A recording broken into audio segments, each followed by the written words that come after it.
Hello friends, welcome to crazy GK trick. तो आइए daily current affairs की series में आगे बढ़ते हैं और आज के इस सेशन में हम 13 दिसंबर 2023 के सभी करंट अफेयर्स को यहाँ पर डिटेल में समझ लेते हैं। वीडियो में एंड तक बने रहिएगा। वीडियो पसंद आए तो वीडियो को लाइक और शेयर कर दीजिएगा। अगर आपको डेली करंट अफेयर्स की इस PDF को डाउनलोड करना है तो आप क्रेजी जीके ट्रिक के टेलीग्राम चैनल से या फिर क्रेजी जीके ट्रिक के एप्लीकेशन पर जाकर फ्री ऑफ कॉस्ट इसकी PDF को कलेक्ट कर सकते हैं। आइए आज के करंट अफेयर का सबसे पहला क्वेश्चन देखिए। 33वें व्यास सम्मान से किसे सम्मानित किया जाएगा? तो 33वें व्यास सम्मान से भारत की हिंदी लेखिका पुष्पा भारती को सम्मानित किया जाने वाला है। हिंदी लेखिका पुष्पा भारती को 33वें व्यास सम्मान से 2023 में सम्मानित किया जाएगा। अब पुष्पा भारती को यह जो पुरस्कार है फ्रेंड्स, उनके एक लेख के लिए दिया जा रहा है जिसका नाम यादें यादें और यादें हैं। यह पर्टिकुलर उनका एक लेख है, पूरा नाम है उसका। इस लेख के लिए पुष्पा भारती को 33वें व्यास सम्मान से सम्मानित किया जा रहा है।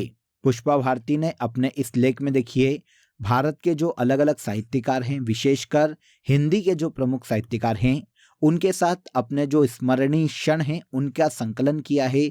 उनके बारे में बताया है कि उनके साथ रहकर उन्होंने क्या क्या सीखा, हिंदी के अन्य साहित्यकारों में क्या क्या खूबियां थी, उनके क्या क्या गुण थे, इस बारे में पुष्पा भारती ने अपने इन लेखों में बताया है। पुष्पा भारती के पहले 32वें व्यास सम्मान से देखिए लास्ट ईयर डॉक्टर ज्ञान चतुर्वेदी को सम्मानित किया गया था।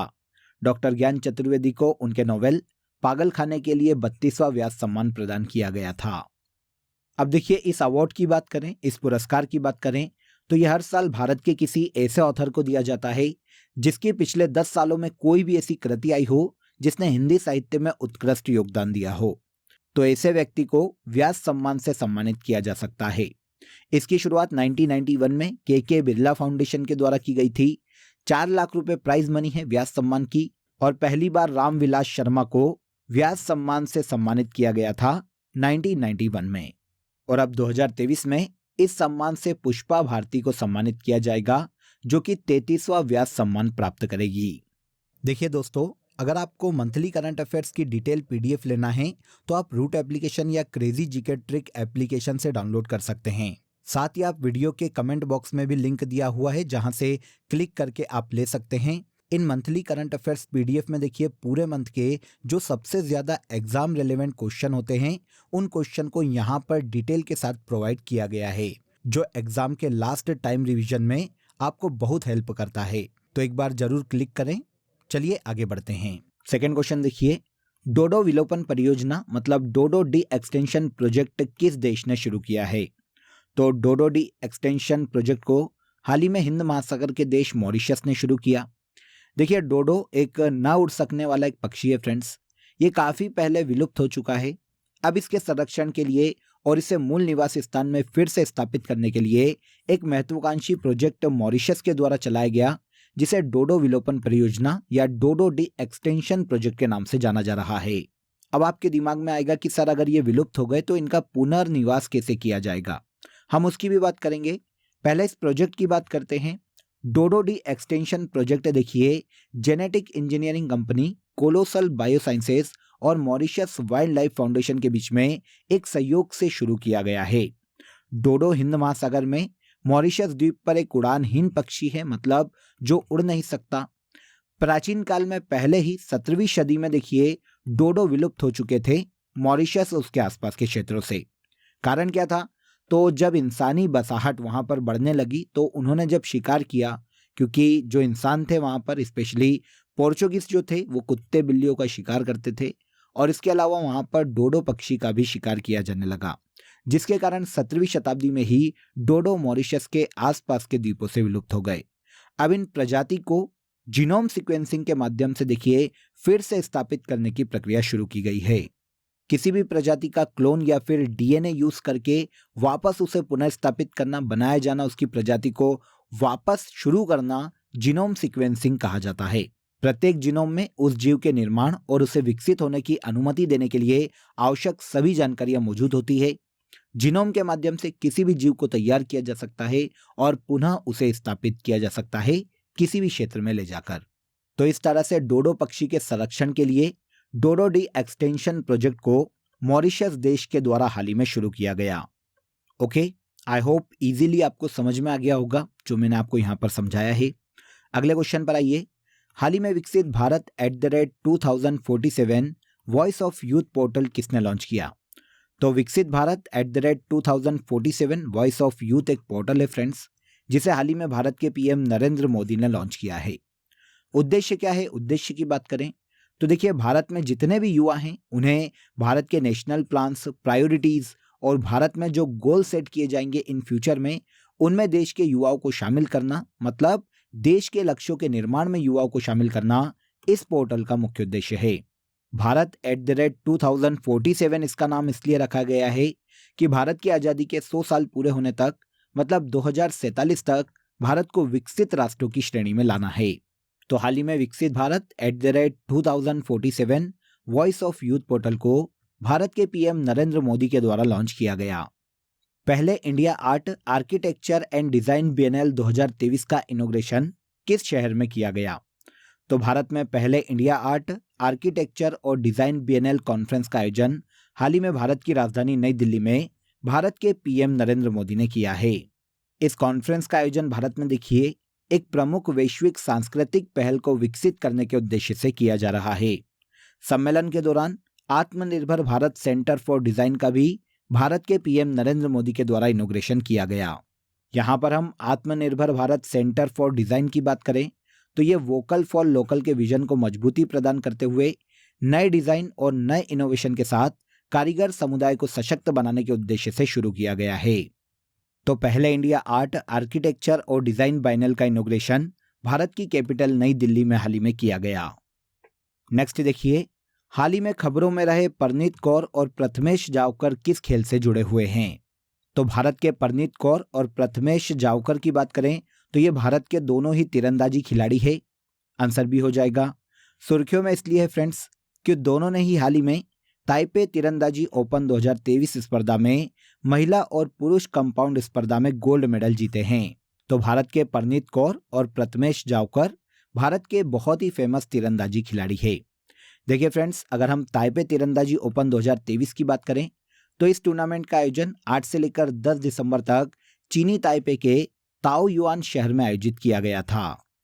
इस पूरे इवेंट में भारत के परनीत कौर ने गोल्ड मेडल जीता है विमेंस से इंडिविजुअल कंपाउंड में, प्रथमेश जावकर ने गोल्ड जीता है मेंस से इंडिविजुअल कंपाउंड में, भारत की ज्योति सुरेखा वेनम ने सिल्वर मेडल जीता है वुमेन्स से इंडिविजुअल कंपाउंड में और अमन सैनी ने ब्रॉन्ज मेडल अपने नाम किया है मेंस से इंडिविजुअल कंपाउंड में।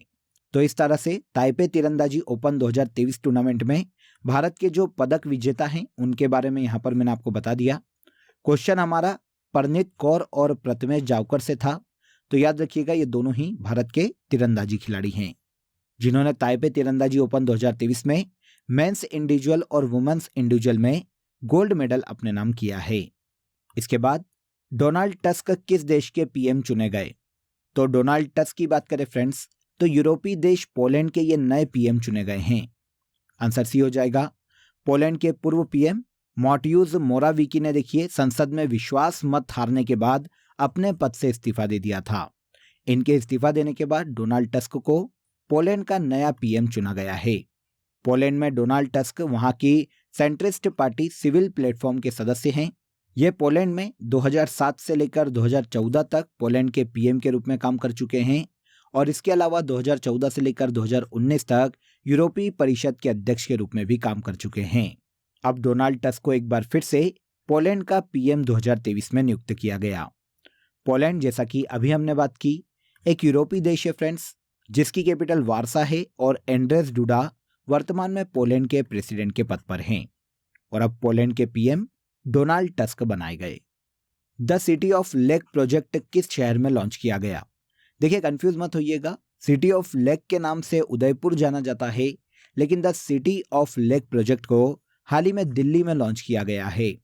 दिल्ली में देखिए COP28 की C40 बैठक में क्लाइमेट एक्शन के लिए the city of lake project पहल को प्रस्तुत किया गया, इसे यहाँ पर लॉन्च किया गया। उद्देश्य की बात करें तो इस क्षेत्र में दिल्ली में जितने भी जल निकाय हैं, जितनी भी वाटर बॉडी है, उनके कायाकल्प से संबंधित सिटी ऑफ लेक प्रोजेक्ट है। इस प्रोजेक्ट से देखिए पूरे वर्ल्ड में और भारत में पर्यावरण के लिए जो टूरिज्म है उसके अवसर भी बढ़े हैं और साथ ही साथ इससे भूजल स्तर में भी 2 मीटर तक की वृद्धि होने में मदद मिली है। अब दिल्ली में 2023 में इस प्रोजेक्ट को लॉन्च किया गया और इस परियोजना से अगले 5 वर्षों में 500 झीलों को पुनर्जीवित किए जाने की उम्मीद है। इस प्रोजेक्ट के लिए जो नोडल एजेंसी है वो दिल्ली जल बोर्ड है, ये भी याद रखिएगा। अब देखिए यहाँ पर C20 की बात करें, जो कि COP28 का एक संगठक समूह है। ये दुनिया के प्रमुख शहरों के लगभग देखिए 100 मेयरों का एक वैश्विक नेटवर्क है। पूरे वर्ल्ड में क्लाइमेट क्राइसिस से निपटने के लिए ये सभी मेयर एकजुट होकर काम करते हैं। इनकी यही यूनिटी C40 के नाम से जानी जाती है। दिल्ली में C40 की इसी बैठक में सिटी ऑफ लेक प्रोजेक्ट को हाल ही में दिल्ली में लॉन्च किया गया है। इसके बाद किस राष्ट्र द्वारा इंपीरियर अलेक्जेंडर थर्ड पनडुब्बी को लॉन्च किया गया? वेरी वेरी इंपॉर्टेंट, नोट कर लीजिएगा। इंपीरियर अलेक्जेंडर थर्ड पनडुब्बी को हाल ही में देखिए रशिया के द्वारा लॉन्च किया गया। हाल ही में रूस के प्रेसिडेंट व्लादिमीर पुतिन ने 2 नई परमाणु संचालित पनडुब्बियों को लॉन्च किया। इनमें से इंपीरियर अलेक्जेंडर थर्ड की बात करें तो यह रूस की आर्कटिक विंड श्रेणी की परमाणु संचालित पनडुब्बियों का हिस्सा है। यह पनडुब्बी परमाणु युक्त होने के साथ साथ अंतर महाद्वीपीय बैलिस्टिक मिसाइलों से भी लैस है। तो यहां पर हमारा क्वेश्चन इंपीरियर अलेक्जेंडर थर्ड पनडुब्बी से था। तो यह परमाणु संपन्न पनडुब्बी हाल ही में रशिया के द्वारा लॉन्च की गई है। नेक्स्ट है, हाल ही में राजस्थान का मुख्यमंत्री किसे चुना गया? तो देखिए राजस्थान के नए मुख्यमंत्री के रूप में भजन लाल शर्मा को चुना गया। आंसर भी हो जाएगा, भजन लाल शर्मा राजस्थान के नए सीएम चुने गए हैं। यह राजस्थान में सांगानेर विधानसभा से विधायक हैं। अभी हाल ही में 5 राज्यों में जो विधानसभा चुनाव हुए थे उनमें से 199 राजस्थान विधानसभा सीटों में से बीजेपी ने देखिए 115 सीटों पर जीत हासिल की थी और बहुमत हासिल किया था। इसी बहुमत की सरकार के साथ भजनलाल शर्मा को हाल ही में राजस्थान का नया सीएम नियुक्त किया गया है। यहाँ पर इस फैक्ट को भी याद रखिएगा कि राजस्थान पूरे भारत में क्षेत्रफल के आधार पर सबसे बड़ा राज्य है। भजनलाल शर्मा अब राजस्थान राज्य के नए सीएम नियुक्त किए गए। इसके पहले लास्ट सेशन में हमने एमपी के सीएम के बारे में डिस्कस किया था। मध्य प्रदेश के नए सीएम के रूप में मोहन यादव को नियुक्त किया गया है। आइए 4 सीएम यहां पर मैं आपको बता देता हूं जो कि नए राज्यों में नियुक्त हुए हैं। मध्य प्रदेश में मोहन यादव, छत्तीसगढ़ में विष्णुदेव साई को नया सीएम नियुक्त किया गया, तेलंगाना में रेवंत रेड्डी नए सीएम बने और मिजोरम में लालदू होमा को वहां का सीएम नियुक्त किया गया है। इसके बाद आज के करंट अफेयर का सबसे लास्ट क्वेश्चन देखिए, युद्ध अभ्यास विनबेक्स 2023 भारत और किस देश के मध्य आयोजित किया जा रहा है? तो विनबेक्स युद्धाभ्यास की बात करें तो ये भारत और वियतनाम के मध्य में आयोजित किया जाता है। आंसर सी हो जाएगा। 2023 में देखिए इसके 4th एडिशन का आयोजन हाल ही में किया गया। ये भारत और वियतनाम के मध्य आयोजित किया जाने वाला एक संयुक्त सैन्य अभ्यास है। आयोजन कहाँ किया गया? तो देखिए 11 से लेकर 21 दिसंबर 2023 तक इसका आयोजन वियतनाम के हनोई में किया जा रहा है। दोनों देशों की सेनाओं के मध्य में मैत्रीपूर्ण संबंध को आगे बढ़ाना, सहयोग स्थापित करना और आपसी रणनीति को साझा करना इस युद्धाभ्यास को आयोजित किए जाने का मुख्य उद्देश्य है। विनबेक्स की वैसे शुरुआत 2018 में की गई थी और 2018 में इसका पहला संस्करण मध्य प्रदेश के जबलपुर में आयोजित किया गया था। किन देशों के मध्य आयोजित किया जाता है, क्वेश्चन ये पूछा जाएगा। तो विनबेक्स संयुक्त सैन्य अभ्यास भारत और वियतनाम के मध्य में आयोजित किया जाता है। क्लियर? तो यहां पर देखिए हमने 13 दिसंबर 2023 के सभी करंट अफेयर्स को डिटेल में समझ लिया। अब आ जाइए फैक्ट शीट को आगे बढ़ाते हैं। जनवरी से लेकर दिसंबर 2023 तक के सभी करंट अफेयर्स को हम फैक्ट शीट में 1 लाइनर में डिस्कस कर रहे हैं। पहला देखिए, 5 मार्च 2023 को पश्चिम बंगाल राज्य में एडेनो वायरस नाम का एक नया वायरस पाया गया था। 6 मार्च 2023 को जारी चुनावी लोकतंत्र सूचकांक में डेनमार्क, जो कि यूरोप का देश है, यह शीर्ष स्थान पर रहा था। 6 मार्च 2023 को कर्नाटक ने 54 साल बाद संतोष ट्रॉफी जीती है। 8 मार्च को अंतर्राष्ट्रीय महिला दिवस मनाया जाता है। 7 मार्च 2023 को उत्तराखंड राज्य के सीएम ने एकल महिलाओं के लिए स्वरोजगार योजना की शुरुआत की है। 7 मार्च 2023 को एशिया प्रशांत क्षेत्र में सबसे अच्छे और स्वच्छ हवाई अड्डे के रूप में दिल्ली हवाई अड्डे को नामित किया गया। 23वां राष्ट्रमंडल कानून सम्मेलन का आयोजन भारत के गोवा राज्य में किया गया।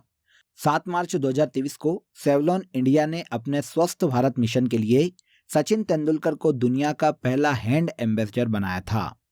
इसके बाद 8 मार्च 2023 को शेख अहमद नवाफ अल अहमद अल सबा को कुवैत का पीएम नियुक्त किया गया और 8 मार्च 2023 को भारतीय वायुसेना यूनिट की कमान संभालने वाली पहली भारतीय महिला शालिजा धामी बनी है। ओके, आई होप सभी फैक्ट क्लियर हो गए होंगे। अब आ जाइए लास्ट डे के सेशन में जो करंट अफेयर हमने डिटेल में समझा था उसे हम एक बार यहाँ पर रिवाइज कर लेते हैं। पहला देखिए, राष्ट्रपति आदेश के द्वारा भारत में आर्टिकल 370 को निरस्त किया गया था। छत्तीसगढ़ के मुख्यमंत्री के रूप में विष्णुदेव साई शपथ लेने वाले हैं। वन भारत सारी वॉल्कथॉन भारत के टेक्सटाइल मिनिस्ट्री के द्वारा लॉन्च की गई पहल है। इसके बाद यूआई पहल हाल ही में national e governance division, ministry of electronics and information technology और इंटेल इंडिया के द्वारा संयुक्त रूप से लॉन्च की गई। हाल ही में जारी क्लाइमेट चेंज परफॉर्मेंस इंडेक्स में भारत को 7वीं रैंक दी गई। वाइपा इन्वेस्टमेंट कॉन्फ्रेंस हाल ही में भारत में आयोजित की जा रही है। ये 4, 5 और ये 6 है, काउंटिंग सही कर लीजिएगा। आगे आइए, भारत और दक्षिण कोरिया के मध्य में 1973 में औपचारिक राजनीतिक संबंध स्थापित किए गए थे। हाल ही में अर्जेंटीना ने 2023 का FIH hockey junior world cup का खिताब जीता है। भारत की अश्विनी और तनिषा की जोड़ी ने Guwahati masters super 100 international badminton tournament जीता। और लास्ट है, हाल ही में मध्य प्रदेश के नए मुख्यमंत्री मोहन यादव चुने गए। ये सभी ऐसे करंट अफेयर है फ्रेंड्स जिन्हें हमने लास्ट डे के सेशन में डिटेल में समझा था। अब आज के लिए आप सभी के लिए क्वेश्चन ऑफ द डे देख लीजिए। 52वां संविधान संशोधन किससे संबंधित है? क्वेश्चन इंपॉर्टेंट है, कमेंट में जरूर बताइएगा कि इस क्वेश्चन का आंसर क्या है। इसके अलावा दोस्तों आप सभी के लिए एक इंपॉर्टेंट अपडेट है। अब आपके लिए क्रेजी जीके ट्रिक के सभी कोर्सेज वेबसाइट पर भी अवेलेबल है। ये सभी कोर्सेज आप सभी की रिक्वायरमेंट और लेटेस्ट एग्जाम पैटर्न को ध्यान में रखकर डिजाइन किए गए हैं। यहाँ हम बेसिक कॉन्सेप्ट के साथ साथ कॉम्प्रिहेंसिव लर्निंग पर फोकस करते हैं, तो एक बार जरूर वेबसाइट पर विजिट करें। इसका लिंक आपको डिस्क्रिप्शन बॉक्स में दिया गया है। तो आज के इस वीडियो में बस इतना ही। अगर वीडियो अच्छा लगा हो तो वीडियो को लाइक और शेयर कर दीजिए, चैनल को सब्सक्राइब कर लीजिए। कल फिर मुलाकात करेंगे नेक्स्ट डे के करंट अफेयर में। तब तक अपना ख्याल रखिए। जय हिंद, जय भारत।